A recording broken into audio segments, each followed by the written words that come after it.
Está grabando la llamada. Ok, ahí estamos. Sí, ahí está el aviso. Ok. Bueno, esto vamos a tratar de ver, avanzar lo más posible con lo de la familia romana, pero también quisiera que avanzáramos en otros temas, ¿no? Por ejemplo, el contrato, las obligaciones, el proceso sucesorio, que serían los tres últimos temas que nos quedarían de ver en estas, ¿qué? 4 o 5 clases. Creo que tenemos esta semana.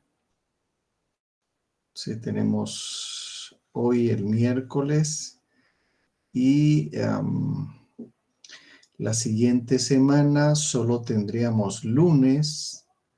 El primero va a ser el primero de noviembre, es descanso. Y luego tendríamos 6 y 8, que serían, contando la de hoy, 4 clases. Yo creo que llegamos cabal, perfecto. Porque tengo entendido que los exámenes empiezan a partir de la eh, primera quincena de noviembre, que sería 13 en adelante, ¿no? Bueno, y hay bastante para poder evaluar en este examen final, ¿ok? Bueno, ya con esto, con esta breve introducción, quisiera yo empezar realmente con el tema de la familia romana. Conceptos. Vamos a ver conceptos generales de lo que es la familia romana. Los juristas romanos, a través del tiempo, definieron a la familia romana de distintas formas, ¿sí?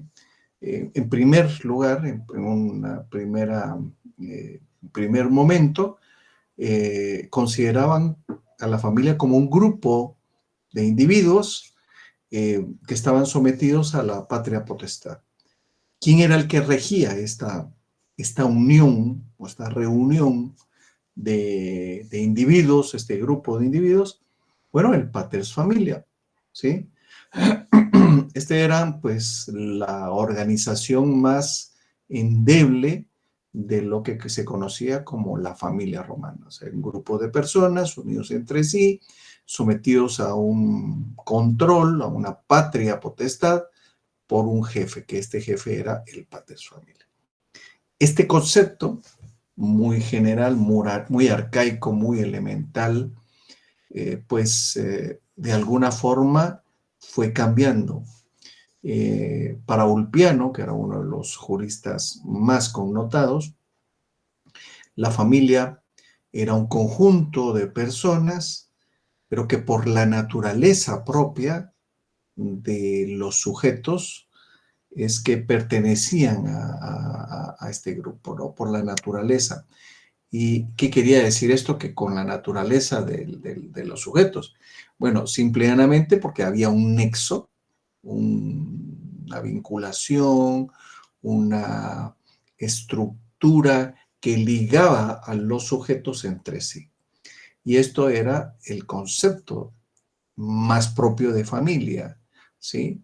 Nosotros en las familias lo que nos une, además de tener eh, muchos elementos de unidad, lo que nos une en primer lugar es la sangre, en segundo lugar un grupo de coincidencias genéticas, en tercer lugar afinidad con respecto a lo que se hace, ¿no? Aunque hay etapas de los chicos en la edad, en la juventud, en donde se rebelan ante algunas disposiciones de la familia, ¿no? Y ahí es donde empiezan los problemas de la adolescencia y la juventud después, ¿no? Que va cambiando un poquito con el transcurso de los años y uno va entendiendo la naturaleza propia de la familia y que lo más importante es la unidad. Esto los romanos lo entendieron muy bien, ¿sí? Eh, todos los que hemos sido jóvenes algún momento, algunos hace mucho tiempo, otros hace un poquito de tiempo, entendemos que es una enfermedad que se cura con los años, ¿no? ¿Y por qué digo esto? Bueno, simple y llanamente porque empezamos siendo rebeldes con los padres, rebelándonos ante algunas cuestiones, y conforme va pasando el tiempo, vamos entendiendo del por qué se hacían ciertas cosas. Y lo entendemos más cuando tenemos hijos. Lamentablemente que ya muchos años después entendemos y tratamos de utilizar aquellas enseñanzas de los padres con respecto a los hijos, y vamos entendiendo cada vez más por qué eran los jalones de oreja, por qué eran los regaños, por qué eran un montón de cosas, porque obviamente era lo mejor que ellos en ese momento querían para uno. Entonces, eso es parte del círculo de la familia. Otro concepto que se dio posteriormente era que la familia era un conjunto de personas que estaban sometidas a un potestas, ¿sí? Que este era el pater familia, ¿no? Que tenía como un acierto, como un elemento de regencia, y todos hacían lo que él decía, ¿sí?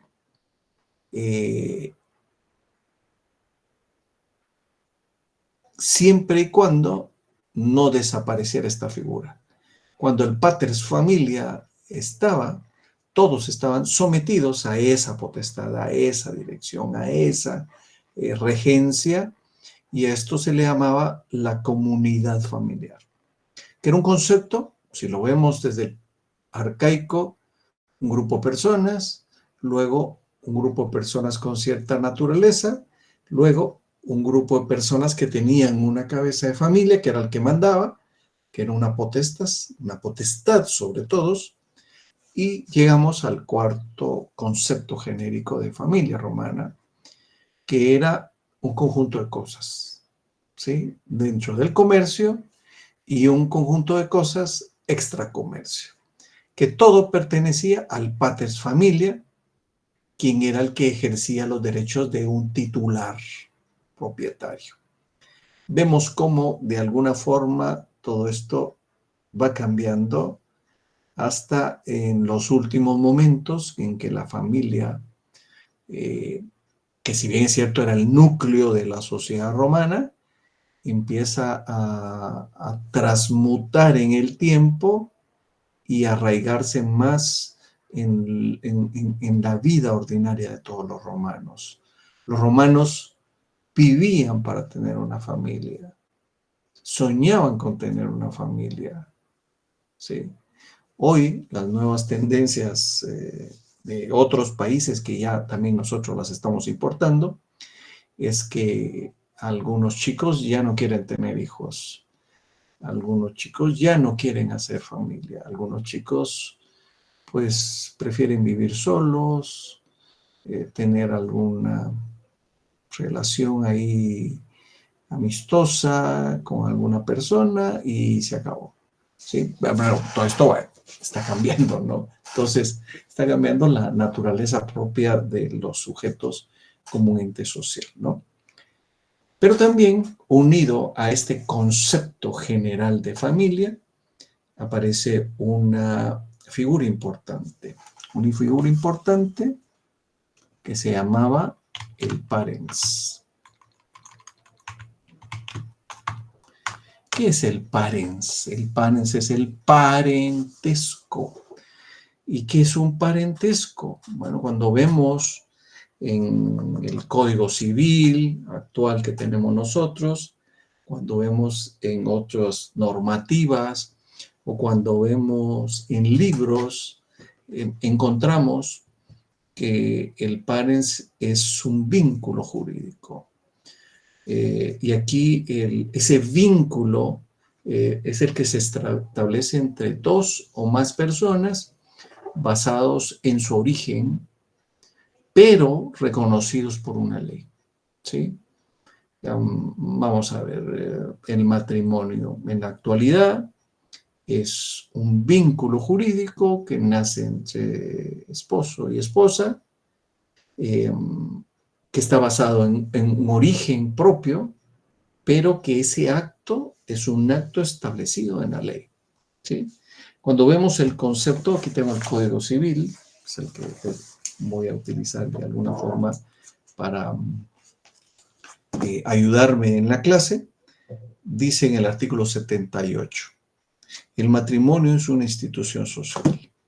Es una institución social por la que, por la que un hombre y una mujer se unen legalmente con ánimo de permanencia, con el fin de vivir juntos, procrear, alimentar y educar a sus hijos y auxiliarse entre sí.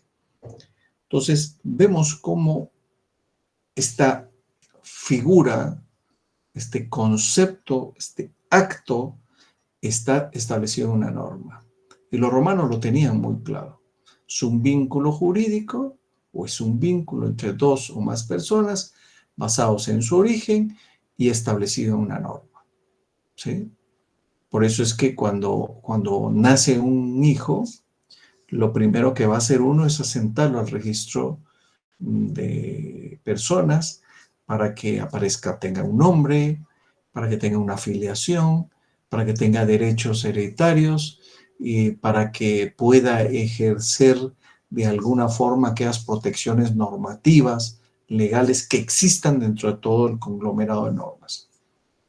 Vemos que ese acto de origen, que es el nacimiento, genera muchos actos al final, pero la génesis es el parentesco, ¿no? Sí. Por eso es que es tan importante que entendamos que los romanos tenían muy claras las figuras, no solo de la familia, sino que también del parentesco. Y el parentesco lo dividieron en tres formas grandes. El primer era el parentesco agnaticio. Este parentesco agnaticio, también llamado civil, yo no sé, pero aquí por mi casa ya está lloviendo un poquito recio ya. Cerré ya las ventanas para que no se oiga, pero a veces cuando llueve muy recio, como creo que ya se está oyendo allá afuera, se empieza a oír. O sea, les pido disculpas que es un ruido que van a oír ustedes, pero que no es buscado, es por el aire, ¿no? Esta clase de parentesco agnaticio es el agnatio.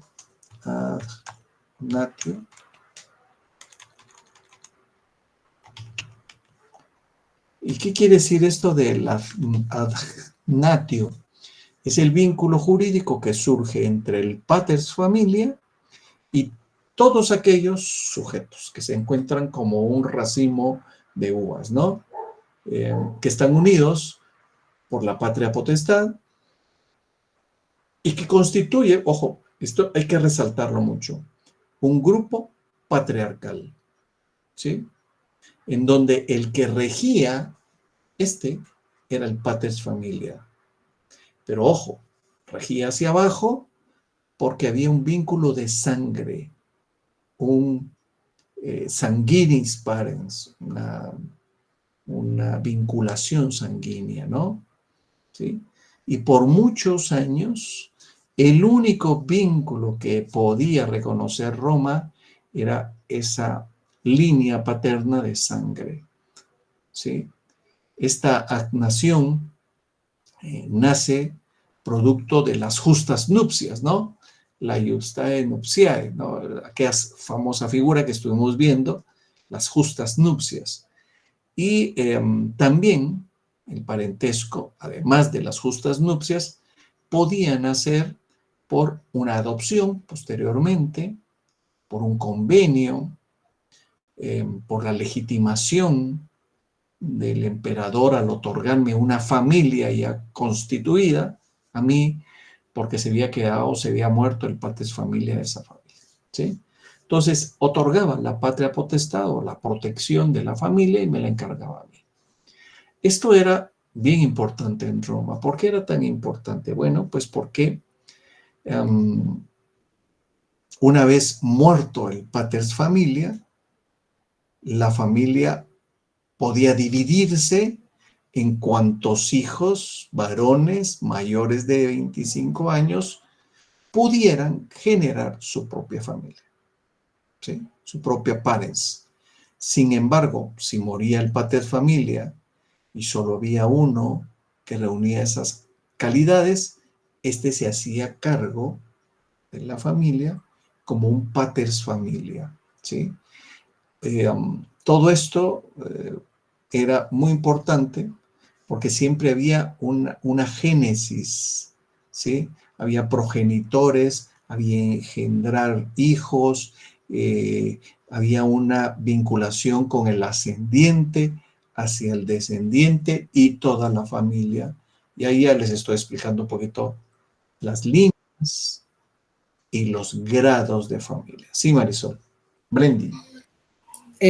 Una consulta, licenciado. Entonces, si no fallecía el paters familia, no, aunque ya fueran mayores de edad o mayores de 25, no se podían alejar de la familia, del núcleo familiar. Depende, como dijo Pepito. Y depende única y exclusivamente de que estos hijos tuvieran capacidad económica.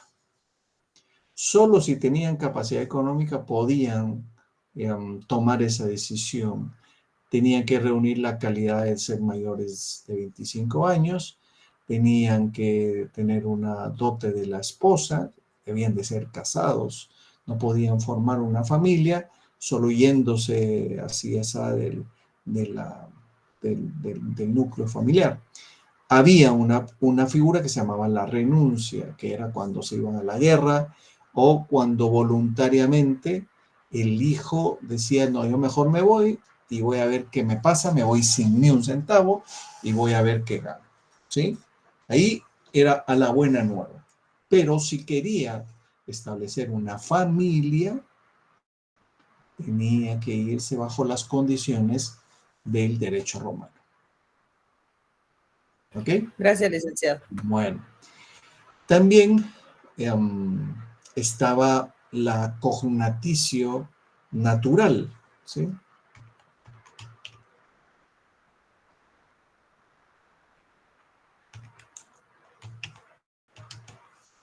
Esta cognatio fue más arraigada, porque si bien es cierto, había una cognatio civil o una cognación civil,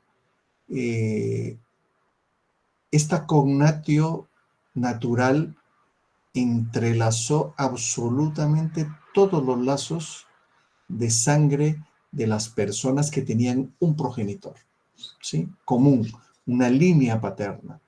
Esto lo desarrolló mejor el derecho romano, creando esa natural unión entre padres e hijos, ¿sí?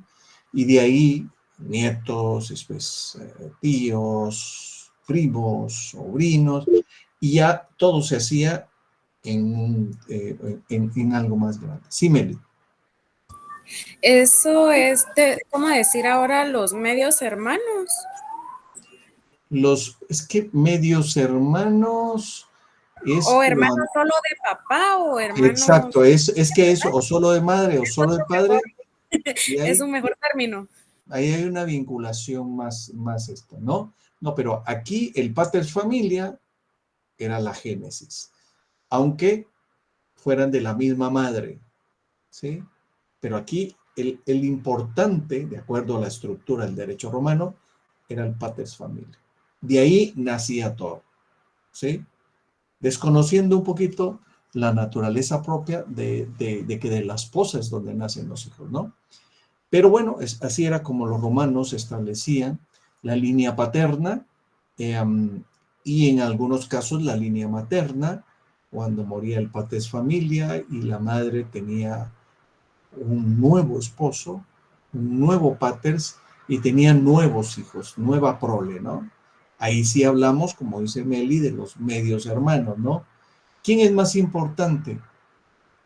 Bueno, eh, los hijos del pater familia actual, ¿sí? Porque los pater familia anteriores podían tener el privilegio de ser los más grandes. Pero bueno, el pater familia actual era el que mandaba y el que daba todas las decisiones, ¿no? Tenía que aceptar de alguna forma a los anteriores hijos, ¿ok? No sé si estamos claros, Meli. Sí, Ya se licenciado, durmió. gracias. Ok. No, Yo estoy creí que se lista. había dormido. Sí. No, todavía no. Bueno, aquí Fabián dijo se basaba en relaciones de consanguinidad, sí, correcto. Se podía entablar incluso con personas que se encontraban fuera del círculo familiar. Sí, o sea, cuando es por vínculo de sangre, solo la familia. Ahí sí solo los de la lica, los de la película. Sí, los hijos de casa, ¿no? Los de patio están allá en el patio, ¿no? Pero aquí es el vínculo familiar, el del pater familia, ¿no? Ahí es donde está estructurada la cognatio natural. Un poquito distinto que con la civil, ¿no? Porque con la civil ahí había un poquito más de juego con respecto a quiénes pertenecían. Y por último estaba el parentesco por afinidad o la famosa figura del afinitas, ¿sí?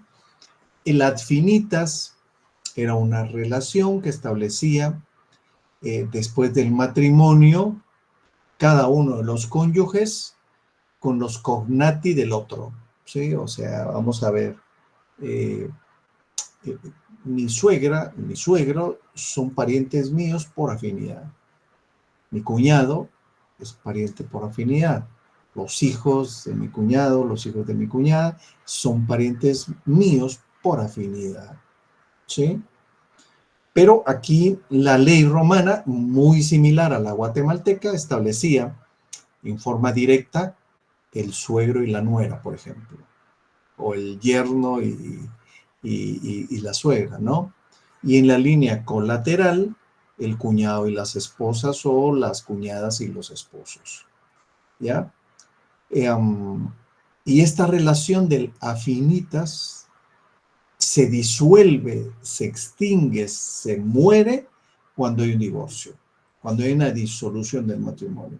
Muy similar a lo actual, ¿no? Muy similar a lo actual, aunque los lazos afectivos permanezcan, ¿no? Yo tengo una colega abogada que estuvo casada y el esposo con el que se había casado, que se divorciaron, tenía también hijos. Y ella me cuenta que tiene una relación afectiva con los hijos del esposo, pero que vivieron con ella mucho tiempo. Tiene una relación afectiva muy bonita y que todavía se relacionan y que la llaman a algunas reuniones familiares y esto que lo otro, ¿no? O sea, puede ser que se haya disuelto el matrimonio, pero los vínculos afectivos todavía pueden seguir manteniéndose, ¿no? Pues en Roma era muy similar a lo que actualmente nosotros tenemos en Guatemala a través de nuestra regulación. Y ahí es donde aparecen los sistemas de parentesco. ¿Cuáles son los sistemas de parentesco? Está dividido en líneas y grados, ¿sí? Líneas es en línea colateral, en línea directa, ¿sí? Que ahí está, por ejemplo, los ascendientes y los descendientes. Mi padre, mi abuelo, mis abuelos, mi tatarabuelo, mis hijas, mis nietos, mis bisnietos y todo para abajo, ¿sí? Esa sería una línea directa o línea recta, como ustedes pretendan o quieran identificarlo, ¿no? Pero también estaba la línea colateral o la transversal. Y los romanos establecían que esa era la relación entre los descendientes, ¿sí? con un ascendiente común, ¿sí? Casi siempre era el masculino legítimo. Aquí, en la actualidad, ya no es así, porque aquí es una línea colateral con un elemento común, que puede ser madre o puede ser padre, o puede ser ambos, que la genealogía empiece ahí, ¿no? Y estas líneas, la colateral y la transversal, lo que nos van a ir determinando es el grado de parentesco.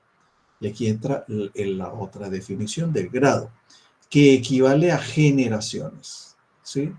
Los grados del cognatio se calculaban basándose en principio en los grados de las generaciones. Vamos a poner un ejemplo muy sencillo. Ustedes lo van a ver en civil, pero un ejemplo muy sencillo. Vamos a ver. Con mi padre hay un grado de línea directa, ¿sí? De parentesco, ¿sí? Con mi abuelo hay un segundo grado de línea directa con mi abuelo, ¿sí? Ahí. Vámonos hacia abajo. Con mis hijas y mis nietos. Hay un grado hacia abajo y otro grado hacia más abajo. Pero es línea directa, ¿sí? Ahora, en el caso personal, poniendo el ejemplo, yo tengo 3 hermanos, ¿sí? Entonces, el parentesco con mis hermanos es en línea colateral, ¿sí? Pero es único, ¿sí? O sea, es directo. No tengo yo un grado con mi hermano mayor, otro grado con mi otro hermano mayor y otro grado con mi hermano mayor. No. Ahí es una línea, ¿sí? Y esa línea es la generación que me permite. Ahora, vámonos en esa línea colateral hacia abajo. Pues todos mis sobrinos, ¿sí? Para que yo saque el número de grados, tengo que ir a mi común género. Sería a mi padre, y luego a mi hermano, y luego a su hijo. ¿Cuántos grados hay ahí?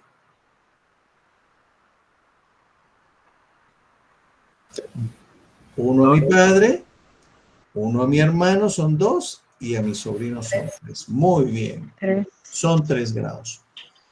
Y si vemos que sería mi sobrino, ¿sí? Sería a mi padre, a mi hermano, a mi sobrino, y si mi sobrino tiene un hijo, ¿sí? Sería el otro grado, cuarto grado. En Guatemala, hasta el cuarto grado se reconoce, ¿sí? Sobrino, nieto, si le queremos poner un apodo, a la vinculación subjetiva de esto, ¿no? Y de ahí se acabó el asunto, ¿sí? De ahí se acabó el asunto. Ya no se reconoce ningún otro parentesco más que esa vinculación. Ahora, ojo, entonces ya no hay parentesco. No hay. Por eso es que hablamos de un primo en primer grado, un primo en segundo grado, un primo en tercer grado, porque era hijo de una prima, de una tía, de mi abuelita, por ejemplo. Sí, entonces ahí se va extendiendo. Y puede ser que tengamos el mismo apellido, ¿no? Pero hay parentesco, hay genealogía que pertenece a una persona de donde se origina todo. Por eso es que los árboles genealógicos, por eso se llama árbol genealógico, porque empieza desde una persona, ¿sí? Y empieza a desligarse hasta que llega a uno, ¿no? Y cuando uno quiere investigar el árbol genealógico, tiene uno que empezar de aquí y a buscar el ramal, ¿no? De dónde se origina. Por eso es que es tan importante saber de dónde venimos, porque puede ser que por azares del destino nos encontremos con algún pariente con el que nos estemos filiando o uniendo y que pueda haber algún conflicto de parentesco. ¿ya?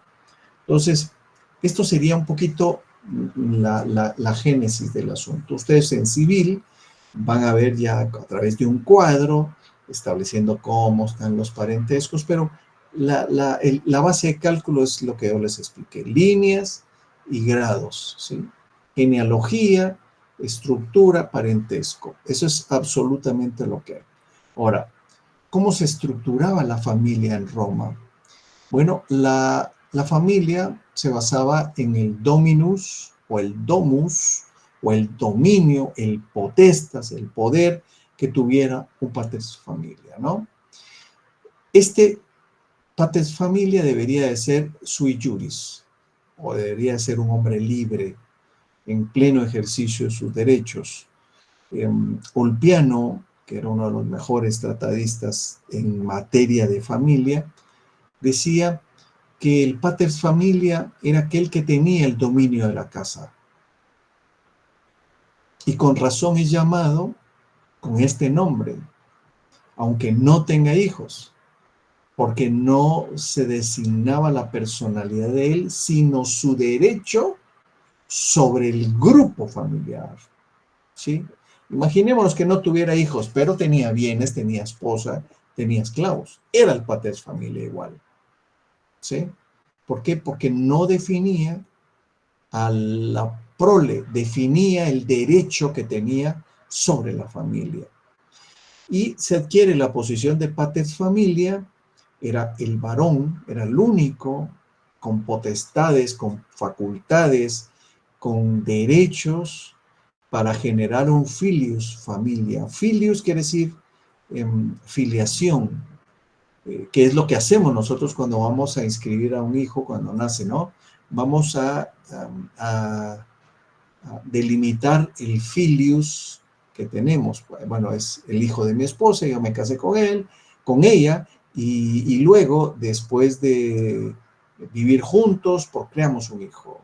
Y entonces a este le voy a poner mi apellido, a este le voy a poner un nombre, le voy a dar todo lo que necesite, toda esa vinculación con respecto al parentesco y a la familia, ¿no?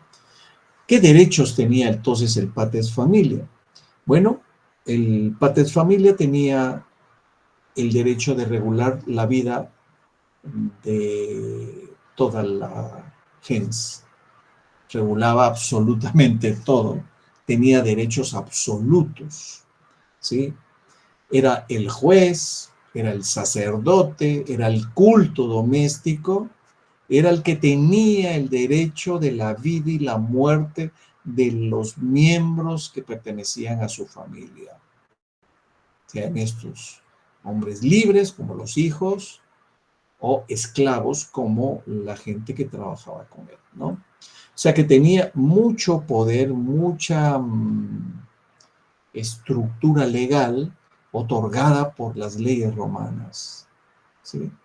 Todos los integrantes de la familia estaban sometidos absolutamente al pater familia, que él ejercía el poder, vamos a ponerle un término con apellido, ejercía un poder absoluto, ilimitado y algunas veces despótico, ¿sí? Que con el tiempo, en el periodo clásico, posclásico y justinianeo, fue necesario ir modelando todo ese poder que tenía el pater familia y quitándole un poquito las capas, ¿sí? Porque si bien es cierto, podía decidir la vida de los sujetos, podía ordenar la muerte de su esposa por infidelidad, por ejemplo. Podía ordenar la muerte de un hijo por algún delito que haya cometido dentro de la familia, ¿no? Entonces, todo esto se fue limitando, se fue quitando, se fue quitando todas esas cascaritas del pater familia para ir regulándolo a lo mínimo, ¿no? Esta era una persona que contaba con un patrimonio propio, con derechos adquiridos, y todos los derechos pertenecían a la gens, pero él los ejercía. Y si él vivía, él decidía qué se hacía de todo, ¿sí? Era un poder absoluto, despótico, como les decía en algún momento, ¿no?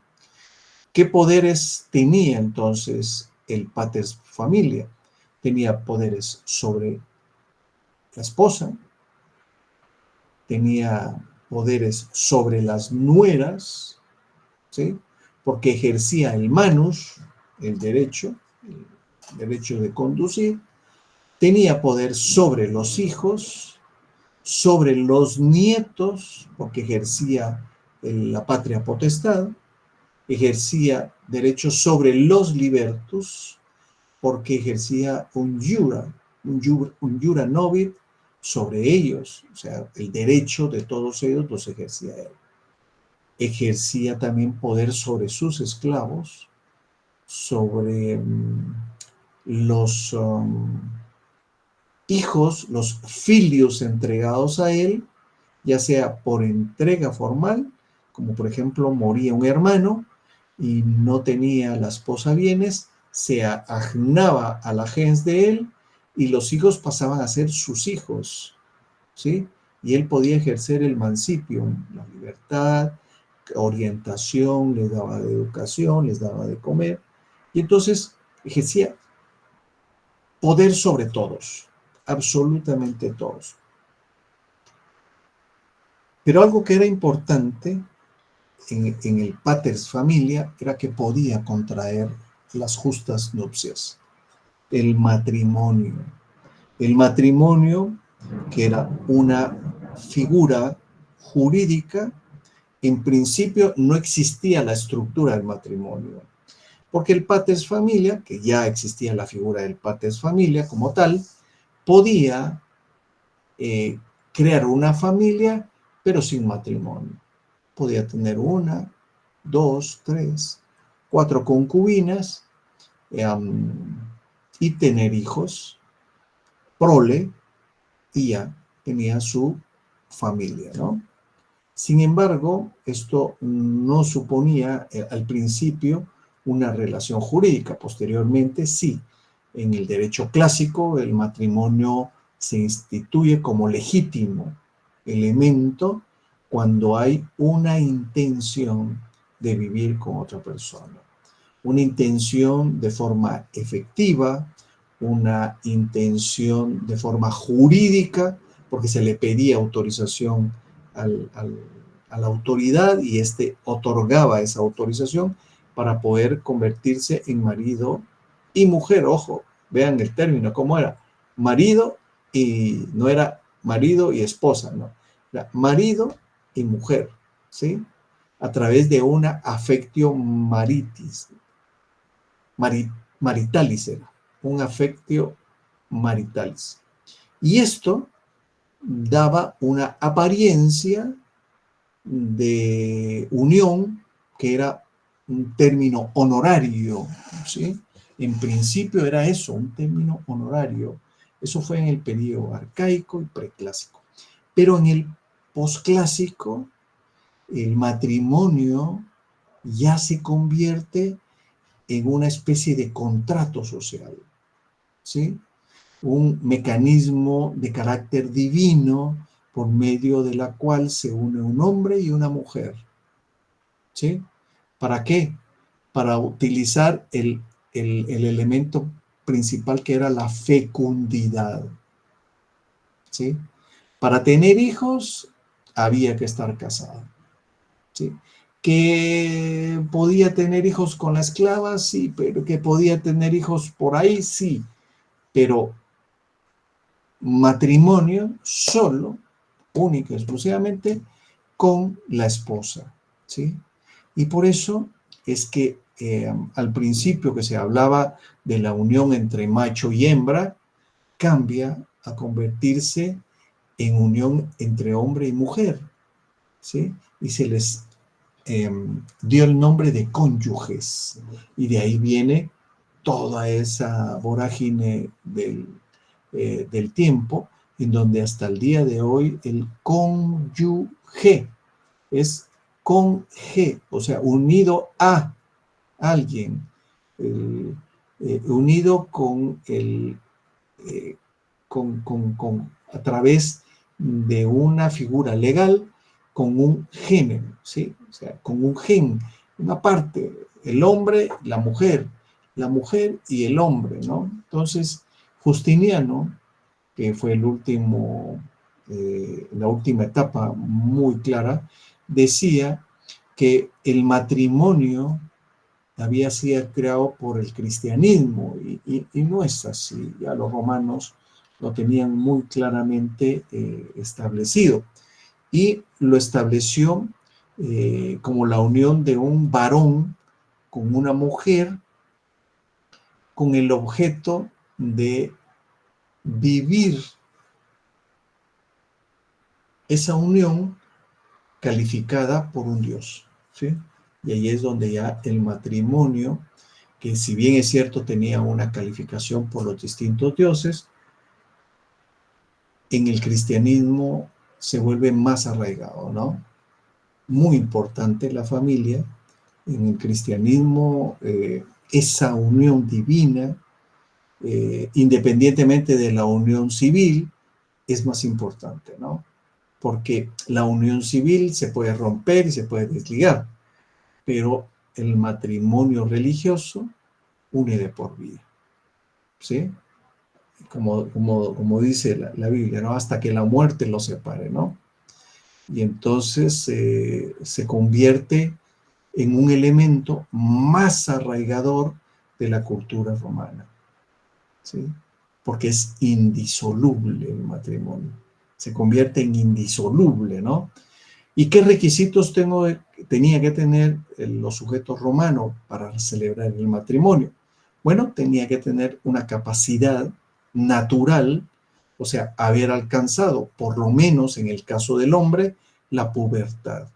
Y en el caso de la mujer, ser capaz de reproducirse. Imagínense, una niña de 12 que ya está en estado fértil, o de 10, porque hay ahora chiquitas de 10, 11 años que ya desarrollaron. Imagínense, no era como que muy lógico, ¿no? Sin embargo, los romanos determinaron que ahí era el elemento principal. Si la niña ya podía reproducirse y el varón ya era puberto, ¿sí? Puberto era ya desarrollado también, pero entre 14 y 16 años, ¿no? Ya podían contraer matrimonio. Sin embargo, los sabinianos iban a hacer una inspección ocular para determinar si realmente esta era una chica.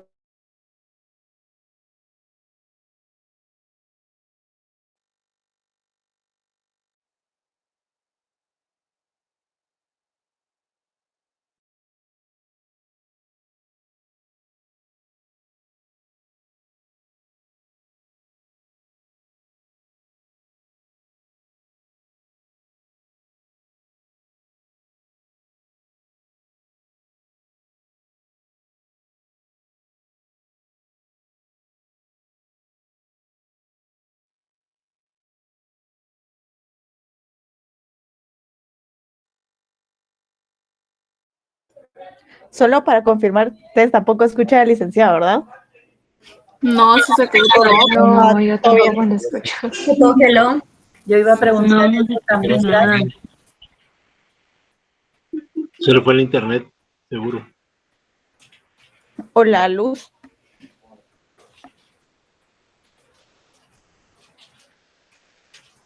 Más seguro que fue la luz porque está lloviendo. Lo más seguro.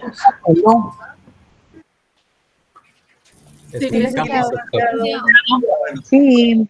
Se fue un rato la cuestión, pero menos mal que ustedes se quedaron conectados y de alguna forma la grabación continuó, ¿sí? Entonces no hubo necesidad de volver a reiniciar y todo, ¿no? Bueno, se fue la luz aquí por mi casa un minutillo, menos de un minutillo, un segundo, porque cayó un rayo por aquí cerca y me imagino que eso fue lo que interrumpió la luz. Entonces, vamos a continuar. Estaba hablando yo de los requisitos del matrimonio. Les agradezco su paciencia también porque se conectaron, estuvieron ahí sin perder la grabación. ¿Vieron? Muchas gracias a todos.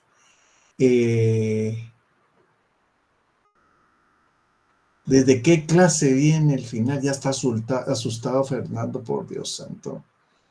No me cambie el hilo. No solo me ha costado empezar otra vez a hilvanar ya a mi edad, ya el alemán ya está complicándose, y usted todavía con eso, que estoy asustado. No, hombre, no se asuste. Hay que estudiar, eso sí. Bueno, empieza desde donde terminamos el derecho procesal para acá. Sí, hasta lo que veamos el último día de clase. Ahí es donde está. ¿Ok? Bueno, estamos... Ok. Ok, bueno, entonces estábamos hablando de los requisitos para el matrimonio y estaba hablando precisamente de que debía de ser una capacidad natural. El varoncito tenía que ser un puberto y la mujercita tenía que ya haber desarrollado para ser madre, ¿no? Esto era un poquito el asunto. Y los sabinianos tenían que hacer una inspección ocular precisamente porque habían casos en que los chicos eran hermafroditos. Entonces tenía que hacer una revisión para ver si era chico o chica o cuál era el sexo que predominaba en esto. Por eso es que los sabinianos utilizaron este mecanismo para establecer. En cambio, los proculianos iban a que la mujer mayor de 12 y el hombre mayor de 14. Ya ahí era más establecido como el anterior Código Civil, no el anterior, sino anterior a la reforma. Nuestro Código Civil decía una jovencita mayor de 12 años y un joven mayor de 14. Esto fue cambiado absolutamente y a partir de el año 2015, a través del decreto 8/2015, se modificaron artículos 81, 82, 83 para contraer matrimonio, en donde hace una prohibición específica. En el 83 dice: no podrán contraer matrimonio ni autorizarse de ninguna manera el matrimonio de menores de 18 años. Es más, ahora es un delito, es el delito de violación cuando una menor esté embarazada. Quien la haya embarazado tiene que desaparecer porque si no se va a ir detenido, ¿no? Y las penas son un poquito drásticas en este sentido, ¿no? Además de tener esa capacidad natural que decían los romanos, tenía que tener una capacidad legal. ¿Qué quiere decir esto de capacidad legal? Bueno, facultad para ejercer derechos y obligaciones de conformidad con la ley. ¿Sí? Entonces, para contraer matrimonio, no podían contraer matrimonio los esclavos, por ejemplo, o aquellos peregrinos sin autorización de una ley específica, ¿no? Se requería que ambos fueran patricios al principio, pero en el preclásico ya se admite el matrimonio entre ingenuos o ingenui y libertos. La Constitución antoniniana prevé contraer nupcias con mezcla de sangre, ¿no? Entre patricios y plebeyos. Y ahí ya empieza a mezclarse absolutamente todo. Era necesario el consentimiento voluntario de los contrayentes para el matrimonio. Debían de manifestarlo voluntariamente, que tenían el interés de vivir juntos. Ese consentimiento hoy en nuestro sistema es bien importante también. ¿Por qué? Porque, bueno, si a mí me ponen una pistola en la cabeza y estoy ahí con el abogado, con el notario, o estoy en el culto, una iglesia, puede ser católica, evangélica o musulmana, no sé, y yo me caso así, pues hay un vicio de la voluntariedad. Y ese vicio de la voluntariedad genera nulidad o anulabilidad del contrato. No, pero no el contrato, del matrimonio. ¿Sí? A esto se le llama insubsistencia y nulidad del matrimonio. ¿Cuándo puede ser anulable? ¿Sí? Por error, por dolo, por violencia, puede ser violencia psicológica. Mira, si no te casas porque la embarazaste, mañana te mato, el papá de la chica.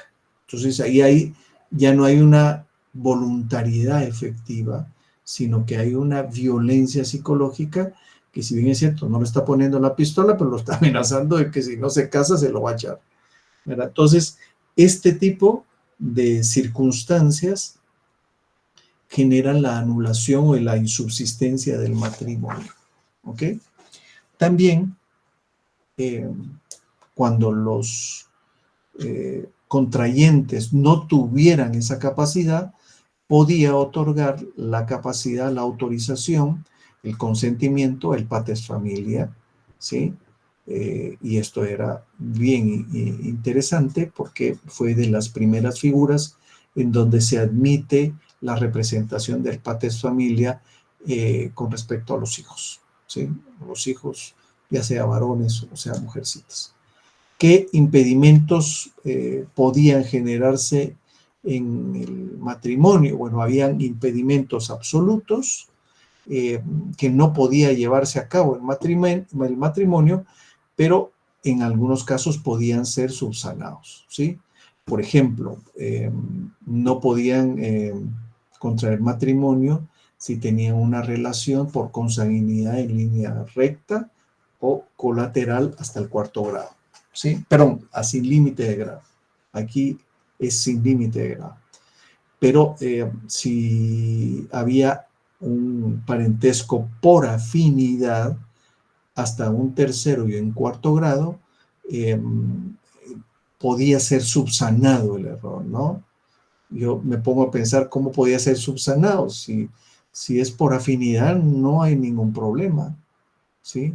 Es un parentesco por afinidad, ¿sí? No hay absolutamente ninguna incompatibilidad en este asunto, ¿no? Y ahí, pero bueno, los romanos empezaron a establecer las prohibiciones con respecto a esto. En el periodo ya clásico, debido a la influencia cristiana, se prohibía el matrimonio entre padrinos y ahijados, ¿sí? Que también, pues, moralmente puede haber alguna afectación, ¿no? Pero física o de parentesco por algún problema de sangre, creo que no la habría. Era una cuestión más moral, ¿no?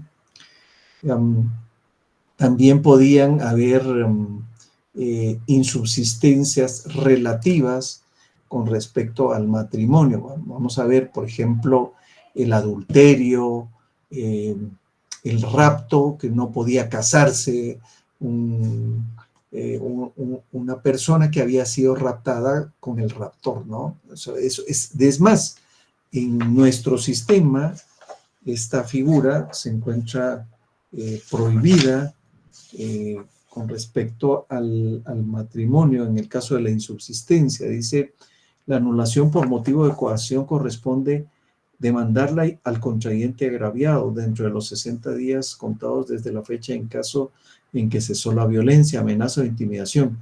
En el caso del matrimonio del raptor con la raptada, el término comenzará a contarse desde que la mujer haya recobrado la plena libertad. Entonces, ahí también ya nuestro sistema utiliza esos casos relativos de insubsistencia en el matrimonio, entre el tutor y el protutor, entre el curador y el protegido, sobre todo porque esto era muy importante, tener excluidas todas estas figuras para que no se basara en una norma, en un fraude de ley, una prohibición. ¿sí? ¿Qué tipos de matrimonio habían entonces? Habían muchos tipos de matrimonio, solo me voy a referir a dos, tres, que son los más importantes. El matrimonio kumanu.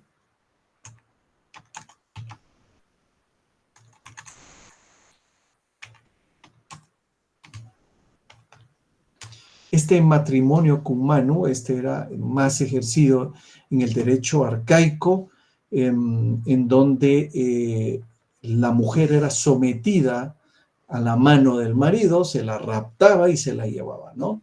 Esto era muy común, bueno, no tan común aquí en Guatemala, pero yo recuerdo la historia, mi padre me lo contó, que mi abuelo paterno vivía en la Antigua, era originario de la Antigua, y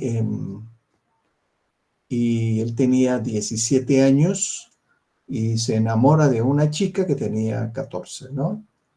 Y un día se encuentran, empiezan a platicar, esto que el otro, empiezan a verse a escondidas en la esquina ahí por la iglesia de la Merced, y un día le dice, mira, ¿te querés ir conmigo?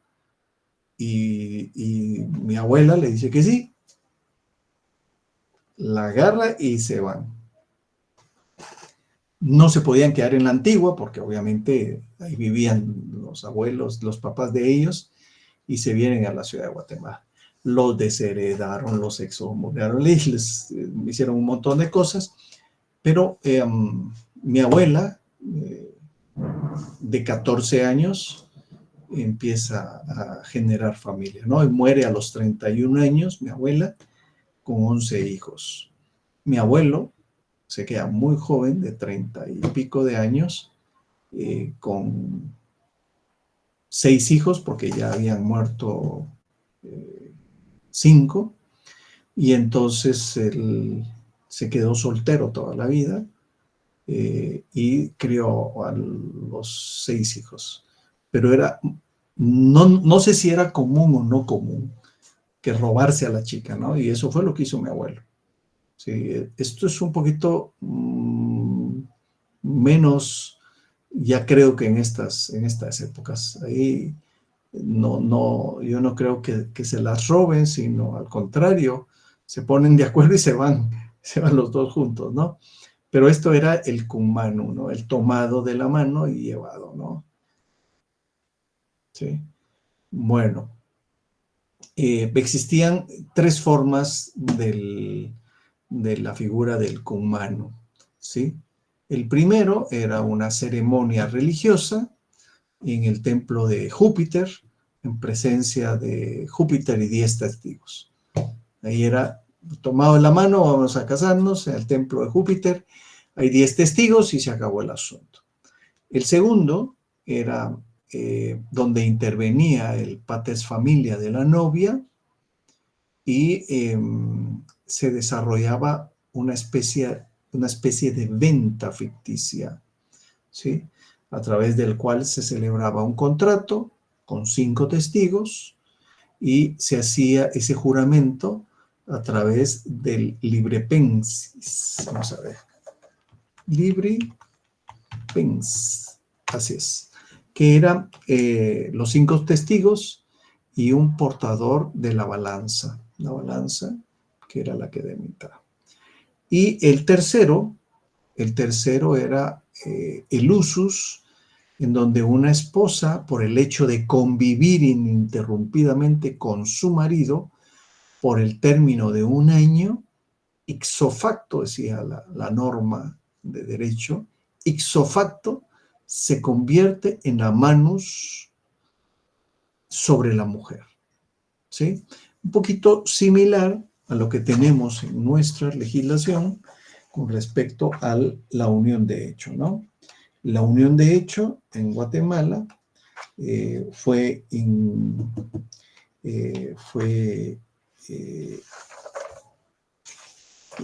insertada en el Código Civil actual, por medio de la cual una relación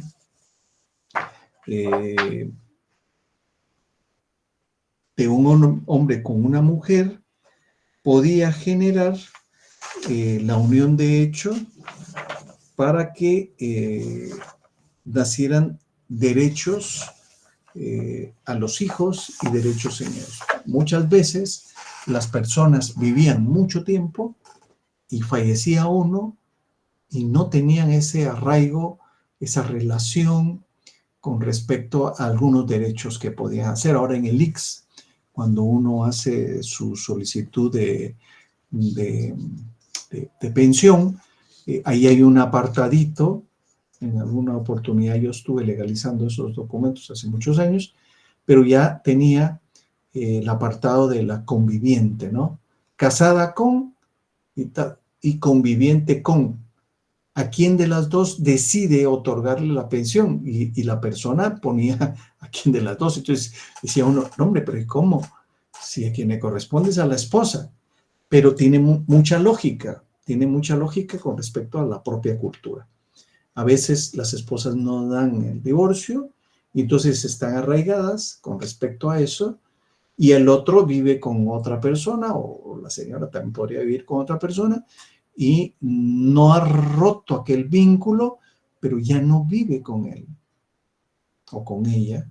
Entonces ya tiene una nueva que pues le interesa dejarle a esta el derecho de esto, ¿no? Entonces ahí, pero me parece interesante porque tiene los dos, casado con y conviviente con. Y tiene que poner los dos nombres y decidir a quién de las dos le entrega la pensión. En el caso fallezca, ¿no? Y estas son algunas de las patologías de nuestro sistema, ¿no? O sea, vicios o no vicios, pues se encuentran regulados, ¿no? Pero bueno, ¿cuáles serían entonces los efectos jurídicos del matrimonio? Bueno, un primer efecto jurídico era para la mujer, que en principio era una cosa, era una res. Entonces ingresaba al dominus del marido y ya era parte de la gens del marido. El segundo era que la mujer ingresaba a la patria potestad del marido y el marido ya podía decidir por ella y podía mantenerla, podía ejercer absolutamente todos los derechos de representación de ella. 3, que la mujer que sufría capitis deminutio, el esposo tenía obligación de mantenerla, de tenerla bien hasta que falleciera, ¿no? ¿Sí? Y también esto se hacía con las hijas y los hijos que tuvieran capitis deminutio. ¿Ok? Bueno. ¿Qué otro matrimonio había? Además del cumano, había un matrimonio que se llamaba el sine mano, o sea, sin mano. Por eso es que ustedes no sé si han oído que dice, voy a pedir la mano. Sí. O sea, tiene un poquito del resabio histórico del derecho romano, ¿no? Pedir la mano. ¿Sí? Ahora, había matrimonio sine manu. ¿Qué quiere decir esto? Bueno, era un matrimonio sin formalidades ninguna. ¿Sí? Y esto había aparecido hasta el periodo arcaico, ¿sí? Pero este fue sustituido muy rápido por el cumano. O sea que antes del clásico se hacía el sine manu y en el clásico, en el periodo clásico, ya se hace el cumano, que sustituyó al anterior. Pero ¿cuál era esto? ¿Cuáles eran esto del sine manu? Que, bueno, pues era una mujer que no rompía los lazos con la familia de origen, porque seguía bajo la potestad del pater familia, pero ya vivía con su esposo, ¿sí? O sea, dependía mucho de eso, y entonces en algunos casos este esposo prefería estar anexado, agnado al pater familia de la esposa porque gozaba de muchos privilegios. Esta era la única situación, que se iba y se anexaba. Podía no estar anexado, sino vivir aparte, pero la esposa dependía del pater familia de ella. ¿Ok? ¿Preguntas, dudas?